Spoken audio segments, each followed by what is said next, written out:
Hi everyone, good day! In this video, I'll be teaching you how to get shift lock on any game in PlayStation, Roblox, PS4, or PS5. Okay, first things first, open the Roblox game on your PS4 or PS5. Load the game experience where you want to enable the shift lock.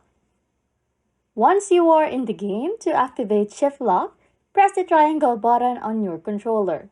This should enable shift lock functionality within the game, allowing you to move and control your character differently. And as simple as it is, hopefully this solves your problem. Anyways, if you like content like this, don't forget to subscribe to this channel or comment down below any tutorials you want us to make so we can help you. And that's it. You can now get shift lock on any game in PlayStation, Roblox, PS4, or PS5. Thanks for watching and happy scrolling!